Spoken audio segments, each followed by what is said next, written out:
ನಾನು ಲಕ್ಷ್ಮೀದೇವಿ ಮಾರುತಪ್ಪ ದಾಸಾರ ಬುರಡಿಕಟ್ಟಿ.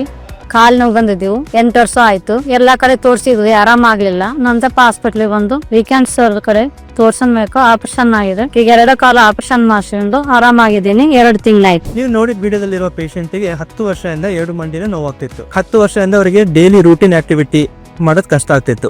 ಅಂದ್ರೆ ಬೆಡ್ಡಿಂದ ಬಾತ್ರೂಮಿಗೆ ಹೋಗೋದು, ಹೊರಗಡೆ ವಾಕ್ ಮಾಡೋದು ತುಂಬಾ ಕಷ್ಟ ಆಗ್ತಿತ್ತು. ಏನಾಗಿತ್ತು ಅಂದ್ರೆ ಅವರಿಗೆ ಮಂಡಿ ತುಂಬಾ ಸೌದಿತ್ತು. ನಾನು doctor Vincent, consultant orthopaedic, arthroscopy and robotic joint replacement surgeon, Nanjappa hospital, Shivamogga. ಏನಂದ್ರೆ ಇದು ಮಂಡಿ ಜಾಯಿಂಟ್. ಈ ಮಂಡಿಯಲ್ಲಿ ಇದಕ್ಕೆ ಮೆನಿಸ್ಕಸ್ ಅಂತಾರೆ. 2 ಮಂಡಿಯಲ್ಲಿ ಕುಶನ್ ತರ ಇರುತ್ತೆ. ಸೊ ಕಾಲಕ್ರಮೇಣ ಏಜ್ ಆದಂಗೆ ಸಮಟೈಮ್ಸ್ 50 ಇಯರ್ಸ್, ಸಮಟೈಮ್ಸ್ 60, 70 ಇಯರ್ಸ್ ಏನಾಗ್ತದೆ, ಈ ಕುಶನ್ ಅನ್ನೋದು ಸೌದೋಗುತ್ತೆ. ಅವಾಗ ಈ 2 ಮೂಳೆ ರಬ್ ಆಗತ್ತೆ, ಫ್ರಿಕ್ಷನ್ ಆಗತ್ತೆ. ಅವಾಗ ಕಾಲ್ ಬೆಂಡ್ ಆಗ ಶುರು ಆಗತ್ತೆ. ಇದಕ್ಕೆ ಆಸ್ಟಿಯೋಆರ್ಥರೈಟಿಸ್ ಅಂತಾರೆ. ಇದರಲ್ಲಿ 4 ಸ್ಟೇಜಸ್ ಇದೆ: grade 1, grade 2, grade 3, grade 4. Grade 1, grade 2ಗೆ ಆಪರೇಷನ್ ಅವಶ್ಯಕತೆ ಇರಲ್ಲ, ಅದು ಫಿಸಿಯೋಥೆರಪಿ ಮಾತ್ರೆಯಲ್ಲಿ ಸರಿಯಾಗತ್ತೆ. ಗ್ರೇಡ್ 3ಗೆ ನಾವು ಮಂಡಿಗೆ ಒಂದು ಜೆಲ್ ಇಂಜೆಕ್ಷನ್ ಕೊಡ್ಬೋದು.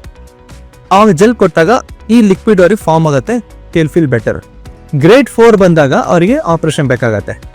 ನಿಮಗೆ ಏನಾದರೂ ಮಂಡಿ ನೋವಿದ್ರೆ ನಂಜಪ್ಪ ಆಸ್ಪತ್ರೆ ಶಿವಮೊಗ್ಗ ಬನ್ನಿ, ನಾವು ಎಕ್ಸ್ರೇ ಮಾಡಿ ನೋಡ್ತೀವಿ.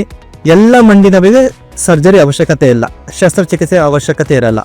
ಅದು ಸ್ಟೇಜಸ್ ನೋಡಿ, ನಿಮ್ಮ ಮಂಡಿ ಯಾವ ಗ್ರೇಡ್ ನೋಡಿ, ಗ್ರೇಡ್ 1, ಗ್ರೇಡ್ 2, ಗ್ರೇಡ್ 3, ಗ್ರೇಡ್ 4 ನೋಡಿ, ಆ ಸ್ಟೇಜ್ ಮೇಲೆ ನಾವು ಟ್ರೀಟ್ಮೆಂಟ್ ನಿಮಗೆ ಕೊಡ್ತೀವಿ.